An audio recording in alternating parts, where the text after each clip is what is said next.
I want to thank Gold Bar Whiskey for bringing us together for this watch party experience. Gold Bar is the official whiskey of the San Francisco 49ers. And I'm here today in Gold Bar Whiskey's beautiful visitor center on Treasure Island in San Francisco Bay. I'm excited to announce that I have partnered with Gold Bar Whiskey to create a limited edition whiskey collection launching at the start of the football season. Gold Bar Whiskey's goal has always been to create whiskeys to be enjoyed in moments worth celebrating. And I guess you could say I've had a few golden moments in my career, which is why this partnership is such a great fit. Check out this first signature bottle from my Joe Montana whiskey collection. It comes with an iron-on patch that you can tap with your phone for special interactive content.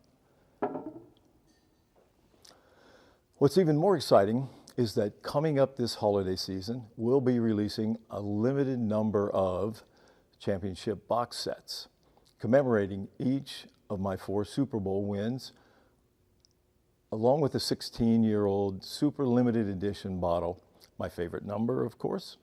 Sign up now on goldbarwhiskey.com to be notified on the release date.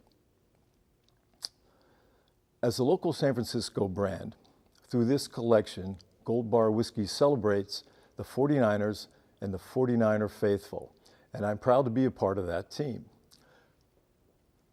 Remember to go to goldbarwhiskey.com for all information.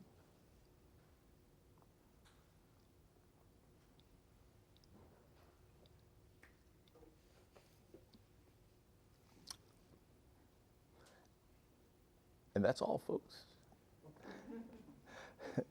Teleprompter. Oh, do you remember your first NFL game in position you actually played? Well, I have bad memories of my first real game up in Seattle. I think I threw 2 interceptions, but that was the good part. The bad part was, on the second one, the guy ran me over on the 1-yard line to go in to score a touchdown. So it wasn't a great start to my career. And here, that was one of the crazy plays in the game that you just saw Dwight run. And yes, that game didn't start off very well for us. And Bill Walsh always had a different philosophy about everything. And we were losing, I think it was 35-13 or something like that late in the game, and Bill came and said, "Hey, look, this is not our day. I want to end this game going this way, so we're going to go, instead of trying all this new stuff, we're going back to our basic game plans. Plays we put in day one, both offense and defense, and like I said, he just wanted to be on an upswing." Well, we did that, and we actually came back and we won 38-35 and beat the Saints in a typical candlestick sloppy field, even though it probably didn't rain for a month.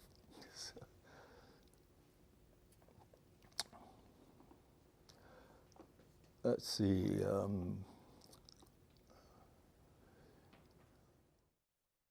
Do we feel like an underdog in the first Super Bowl?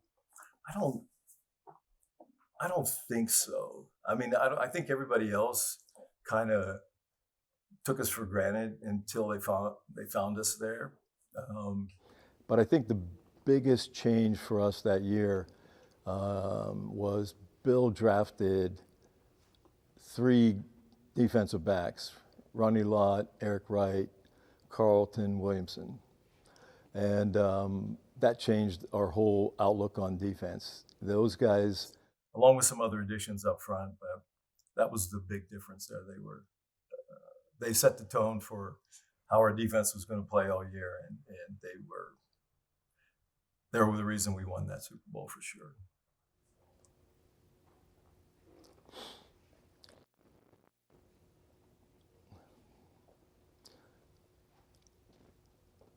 This was a tough game for Bill, I think, or I won't say it was hard before the game started, but once we got it under control, because he coached the Bengals, and they let him go to San Francisco. So actually, I think he went to Stanford first, but it was great being a part of his first win over his old team.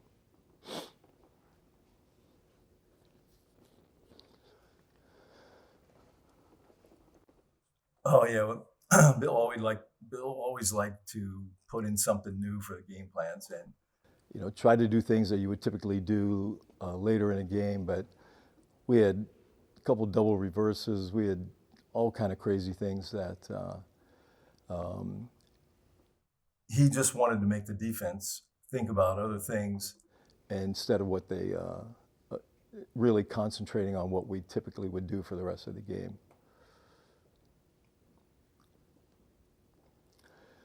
Playing in the West Coast offense and having Bill was great. I mean, Bill was a thinker. And I think one of the reasons we got along so well is I really understood what and how that offense was supposed to operate. And yeah, I wasn't 6'5", still not. I didn't have a big, strong arm, but I was pretty accurate throwing the ball, and I understood his progression, and he would give us someone down the field, but he would also give you 2 or 3 guys underneath in case you didn't like what was down there. He just wanted to keep pressure on the defense no matter what. Complete a pass, and everybody, there's one of those plays, coming up right there showing you that one of the things he did early in the game to try to make the other coaches think about other things. But West Coast offense was a great fit for me. And got even better when Jerry Rice came along.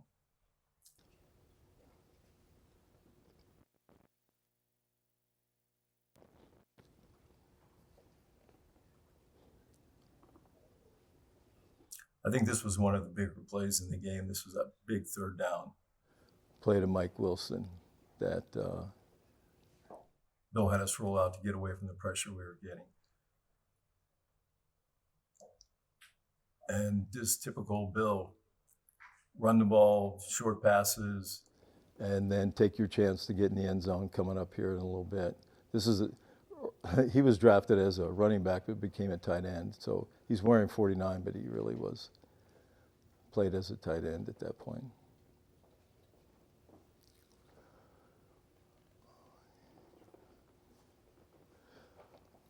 Well, we just basically had the last touchdown here to Earl Cooper was we ran everybody across the field, and he kind of delayed and ran a little drag route underneath all that, going the opposite direction. And usually in a man-to-man defense, they're going to pick off the defender there, and he got enough of an opening to get into the end zone.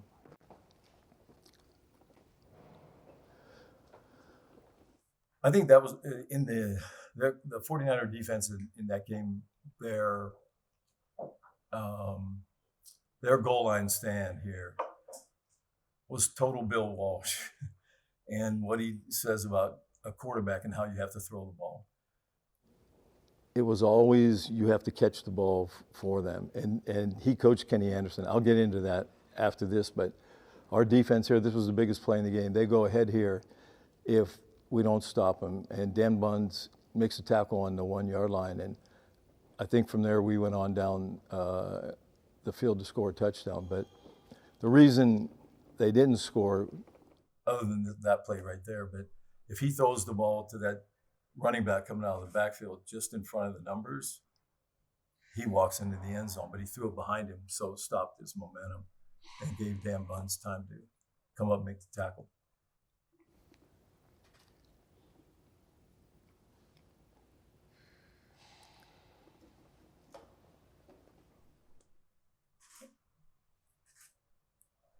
When will the Gold Bar be open to the public?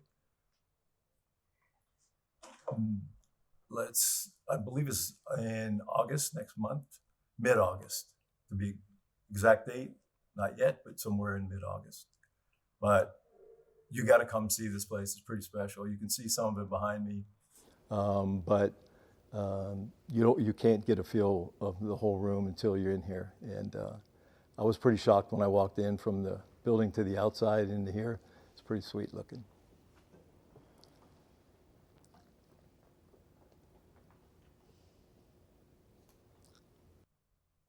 You can see the dejection of how they thought they should have scored. And,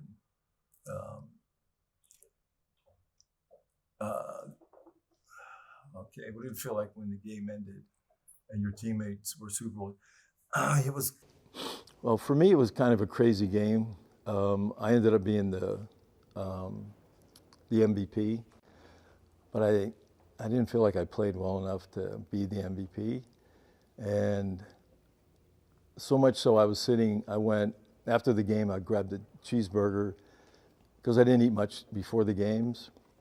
I grabbed a cheeseburger and went into the training room because the media is not allowed in the training room. So I went in there to be by myself, and my dad walked in and said, he was all happy and excited. He said, congratulations. And he said to me, he goes, what's the matter? I said, I don't know.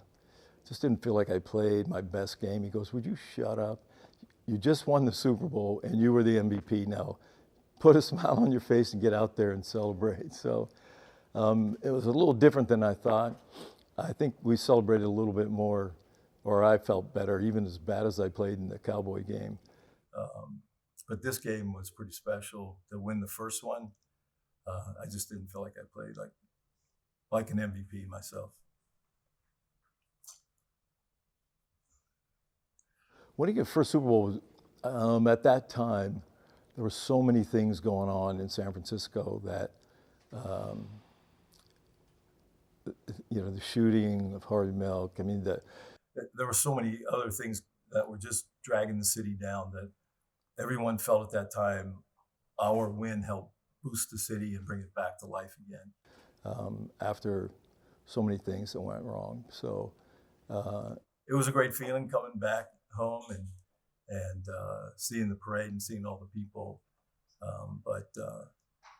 Yeah, it still was a great feeling once you start thinking about it, because who knows if we were ever going to get another chance to go back to win a Super Bowl.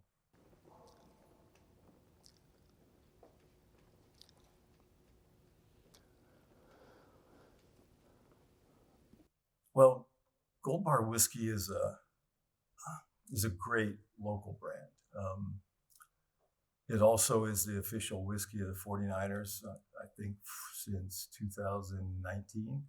And they've been growing and developing a real strong following, both here in the Bay Area, but also across the U.S. And, I just found out how well they're liked internationally also. And they make a great award-winning whiskey and just great people to collaborate with. And I think we have a great product. And looking forward to sharing it with everyone.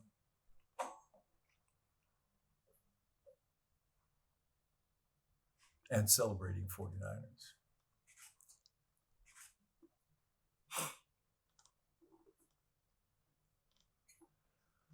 So Bill, he always had a way to kind of try to break the ice.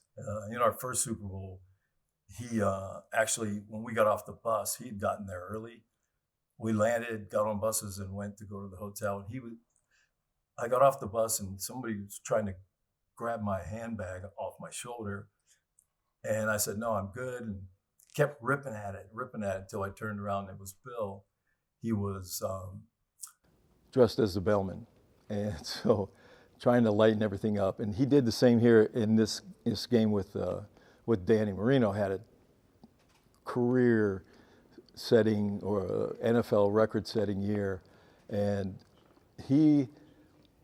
when you go out and warm up and you come back, there's a long time in between. Now, Danny had thrown, I think, 40-some touchdowns, and which had never been done before. And he was lying on the floor while we had to wait to go back out to the game after warm-ups. And here he was, lying on the floor in the middle. It's dead quiet, and he's talking out loud. He's laying there. Oh, my gosh. Danny Marino, nobody can stop him. He's thrown for 400 million touchdowns and 400 million yards. And he was just talking out loud and just kind of didn't make anybody laugh, but kind of took a little of the staleness out of the air that was in the locker room while the excitement to go out, but yet here you are stuck in that room. You want to get out there and play.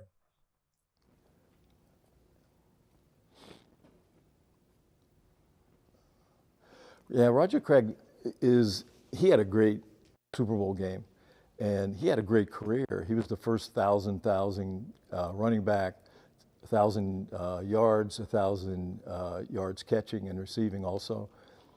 And still to this day, we wonder why he has not been elected to the Hall of Fame. Just can't figure it out, because in his era, there was nobody better than Raj. Blocking, running, catching, he did it all.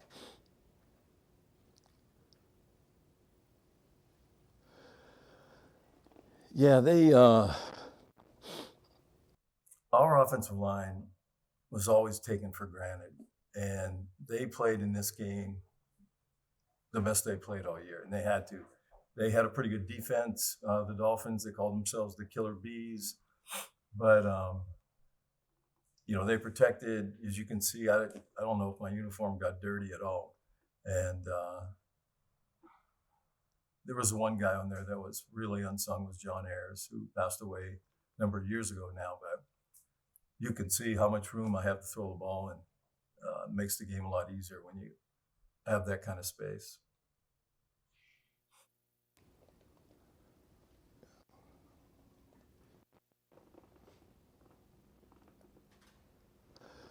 Well, the Sideline phone is kind of crazy, because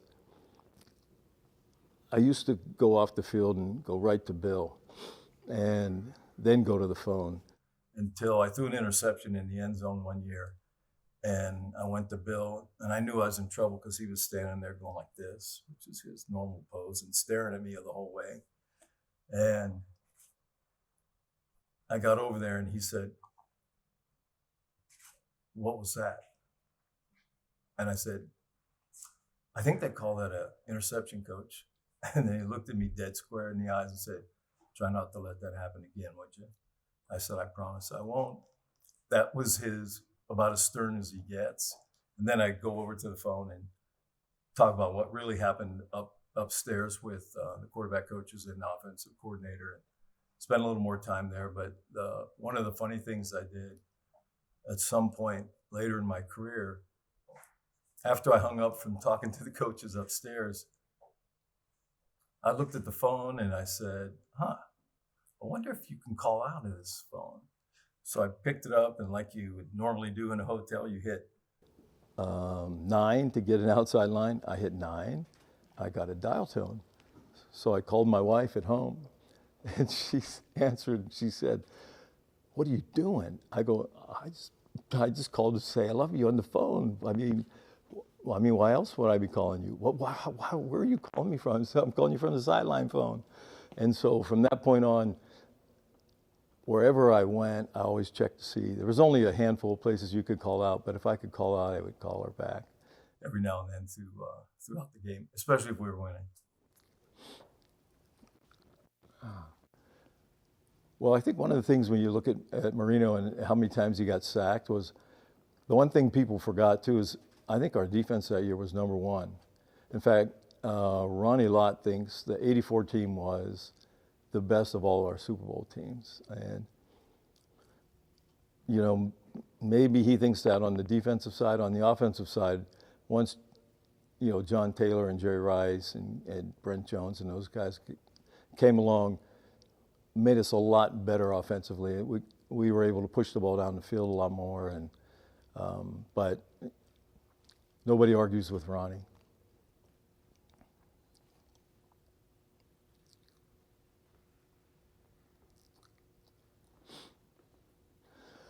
Do I have a relationship with Danny Marino? Absolutely. After that game, we really got to know each other in Hawaii at the Pro Bowl. And from that moment on, we've been great friends. Talk to him all the time, see him all the time. We're both from he's from Pittsburgh area also, so it was an easy connection. We ended up shooting a Pepsi commercial together, and that was pretty fun. And so we've spent a lot of time together. So we won 38-16. I won another MVP.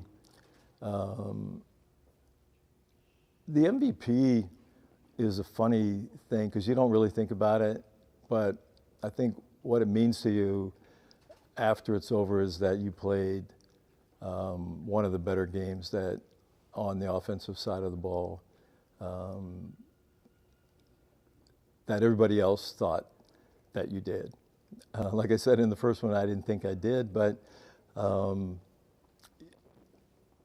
was very fortunate to be able to play well in those 4 Super Bowls. I had a lot of help.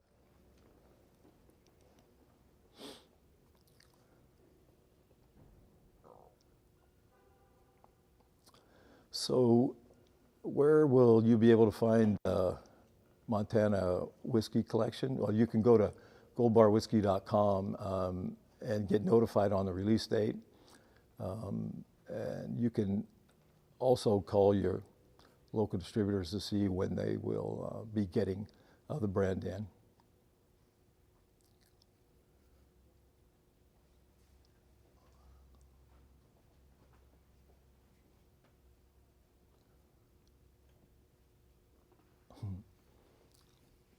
Or you can just take this one with you right here.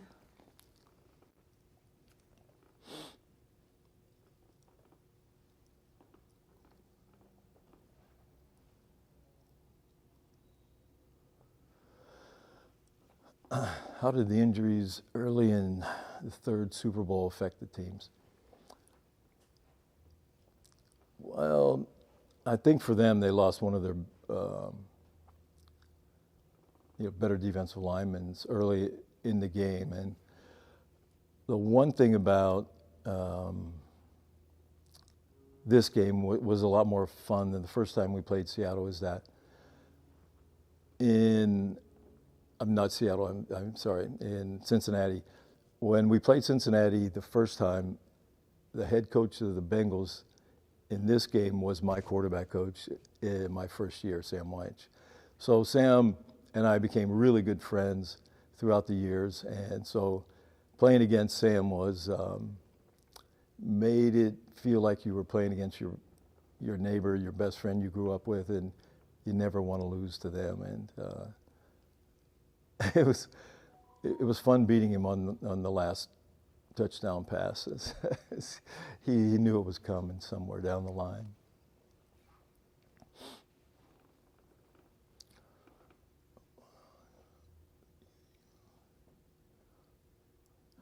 What was so hard about it with our offense and their defense is we didn't score very many points in the first 3 quarters.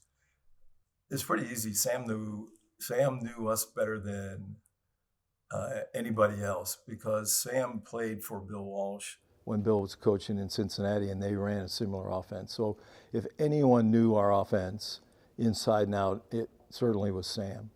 And it just takes a matter of time. And we actually went back to something similar that we did back in the game that I talked about earlier against the Saints, is we went back to simple, basic plays again. And the last drive, I don't think there was a play called in that drive that we hadn't run from day one when I first joined the 49ers in 1979. So, and that allows you not to think or have to think about things or a new play and new adjustments. And we just went out and ran plays and made adjustments that we've always done. I've seen so many times. Jerry Rice catches a play running across the middle, actually was supposed to be a hook route, but we had so many adjustments on every route, depending on the defense, so he ends up taking it across and for a long gain to get us into field goal range. Do I think the quarterbacks today could play? Yeah, probably. It's a little bit different. There's a lot of great quarterbacks playing today that absolutely could do it. And it's just, the game was different when you know that guy that's 3 feet away from you. If I throw the pass today, he can't hit me, or he can just knock me down. Then when I let that ball go, I knew he was going to drive me one step, get me off balance, and then he was going to compress me in the ground behind me. And the difference back then in the quarterbacks was who can do that, take that hit, and still throw the ball accurately down the field. And there are a lot of those. They did it in college, they did it probably in high school, so don't see any reason why they wouldn't be able to make that happen in the NFL. One of my memories of Jennings returning the kickoff for a touchdown. Well, it wasn't anything good, I can tell you that. It really kind of took the wind out of our sails right away as we started to we thought we were getting some momentum, and then that happened. But those kind of things happen in all games. So you just have to stay the path and keep believing and that you're going to get another chance. See, Jerry had 11 receptions and 200 yards.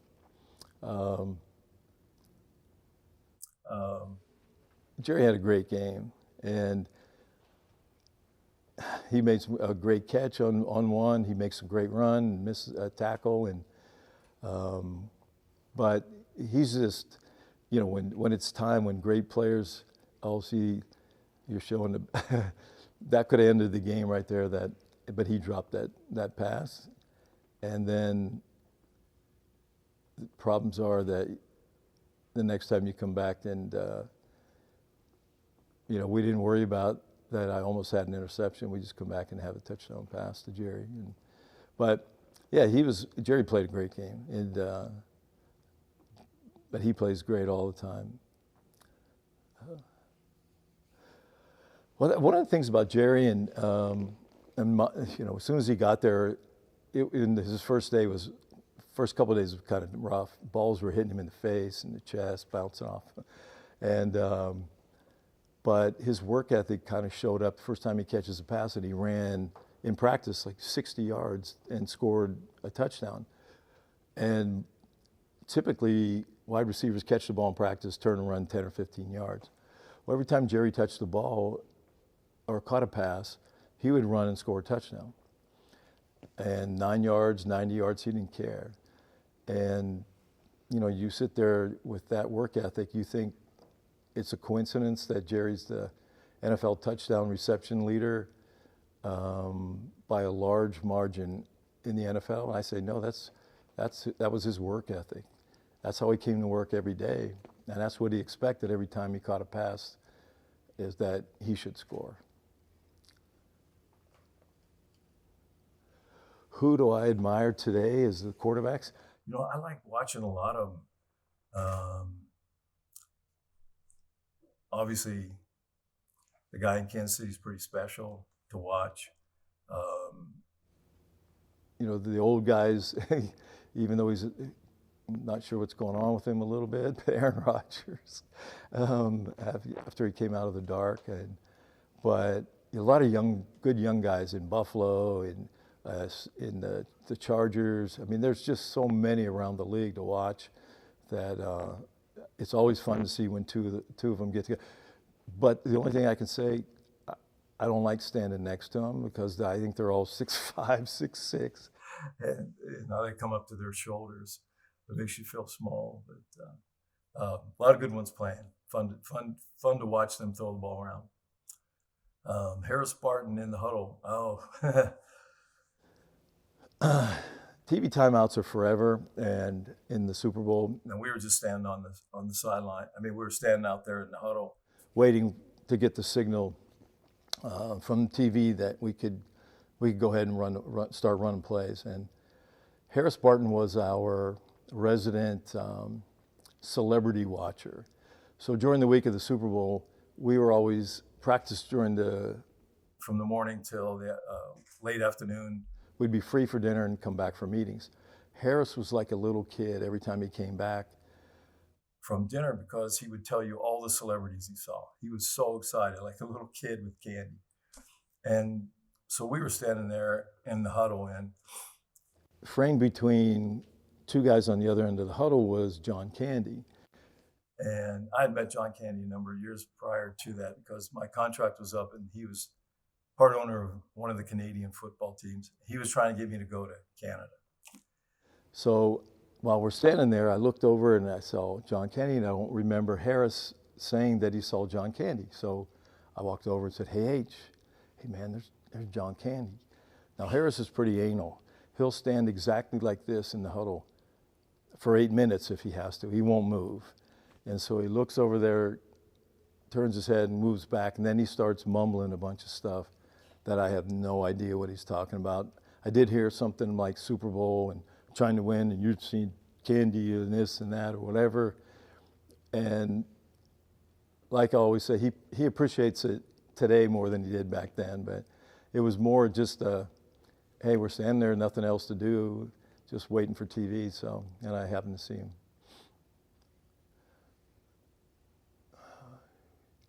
What position would I have played if I hadn't played quarterback? Well, when I first met Dwight Clark, we were drafted together in '79. We were in the Howard Johnson's hotel where they put us up for our first mini camp, and I walked into the place to get something to eat, and he was sitting there, and he said I walked in, I introduced myself, and he started laughing.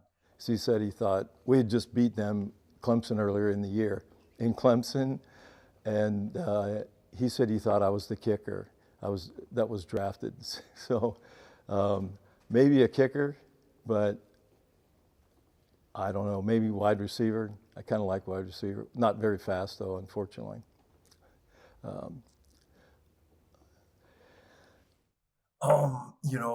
Every time I get reminded about John Taylor's touchdown and that it was his only catch of that game, I can't believe it. I can't believe we didn't throw the ball to him more than that. And this was, special for JT, obviously. Here he is playing on the opposite side of probably the greatest receiver ever to play the game at this point.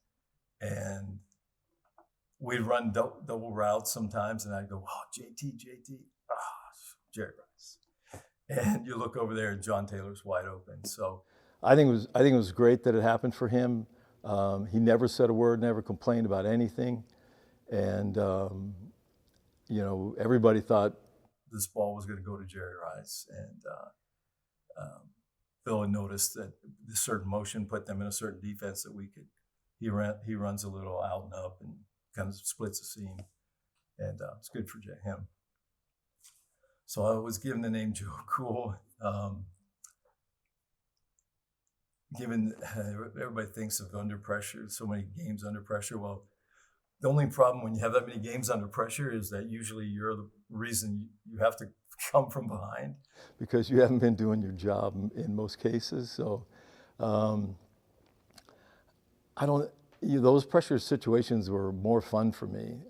It was one of those times as a quarterback, you know you're going to throw the ball most of the time. And, it's fun to watch a running back, from behind go for a touchdown, but it's a lot more fun when you're throwing.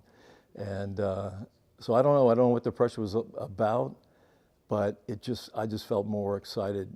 Maybe I should have thought about that from the first part of the game, and I wouldn't have to worry about that in the end. But I didn't really. I enjoyed it. I enjoyed that part of the game, and we lost enough too in those situations, but still was fun.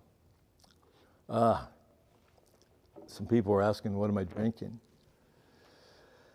Well, it's my signature cocktail here, made with Gold Bar whiskey called the Golden Joe, and the recipe is a surprise. But when the bottles from the Joe Montana collection get released, there'll be a little iron-on patch that comes for your jersey. That comes on select number of bottles, and if you tap the patch with your phone, you'll get a link to the recipe and a special surprise content also. Here's the patch right here that'll be coming along. So start looking for them, and then you'll figure out what that is.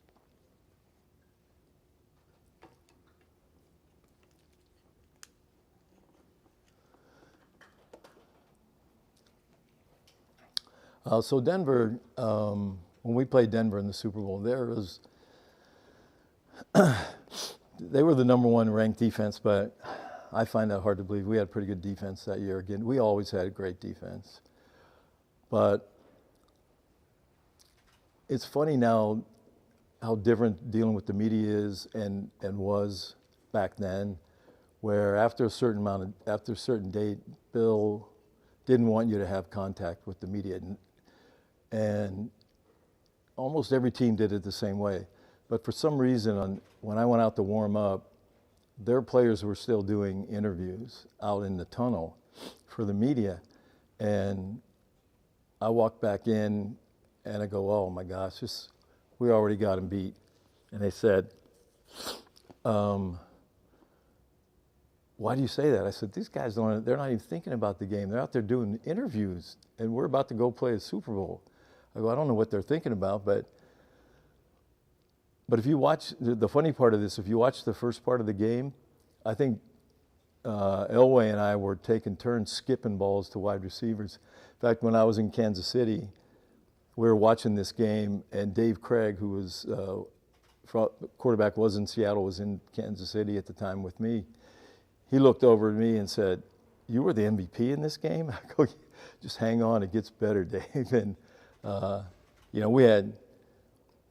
we really pushed the ball down the field this time, and most people didn't think we'd have the ability to be able to do that against them. But when you got Jerry Rice and John Taylor and Brent Jones, you got a pretty good group. And again, our offensive line, you can see there's no one around me. We had plenty of time to sit in the pocket and find the open man.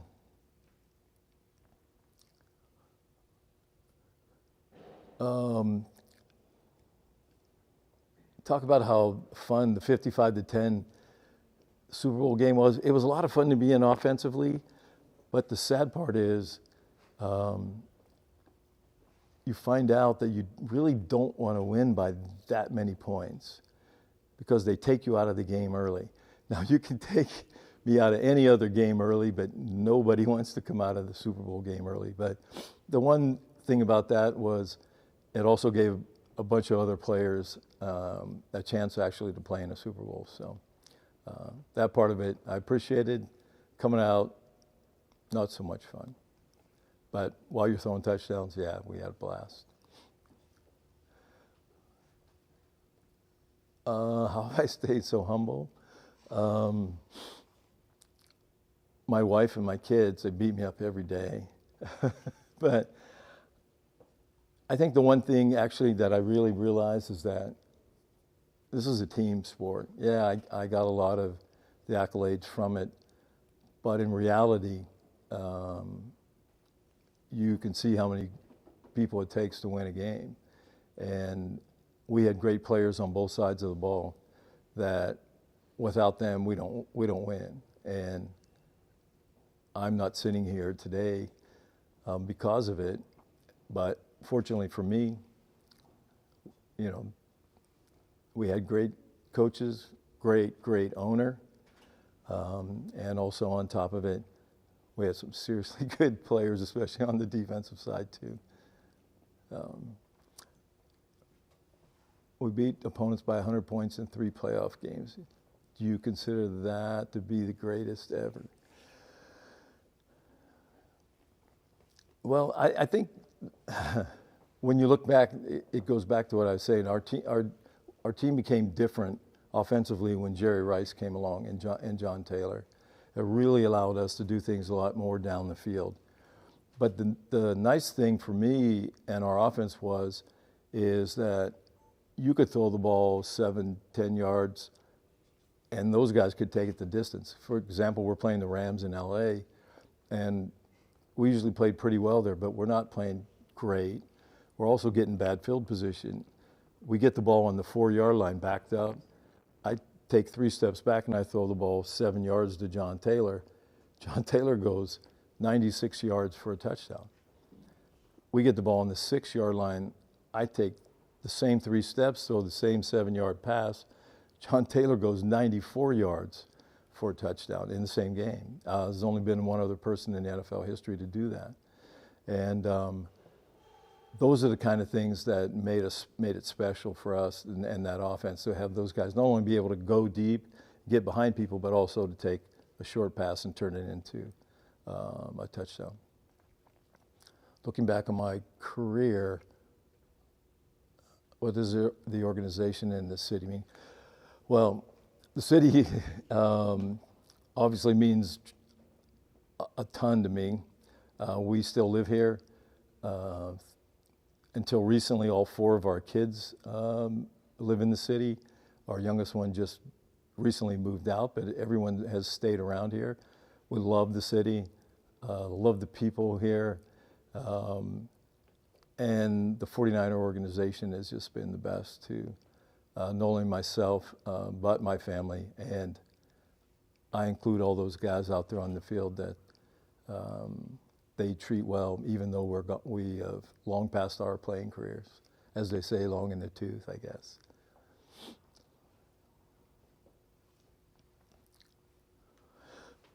So Gold Bar's whiskey's goal has always been to create a whiskey that can be used in celebrations and great moments, or I should say for celebrating. And, you know, what was my golden moment? Well, I would have to say throwing the touchdown pass to John Taylor. As a quarterback, in my backyard, I threw 1,000 passes to my neighbor, making him dive to score a touchdown to win the Super Bowl. So having that dream come true as a quarterback, I don't think any better way to end the season by throwing the touchdown pass at the end of the game to win the Super Bowl. So I'll put that one in there.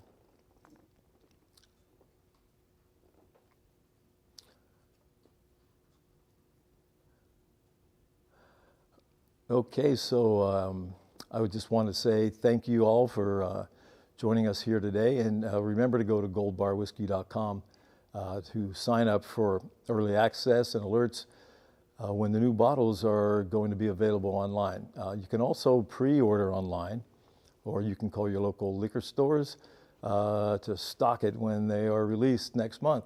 Gold Bar is not only the nicest looking whiskey bottle out there, but best tasting as well. So let's go Niners.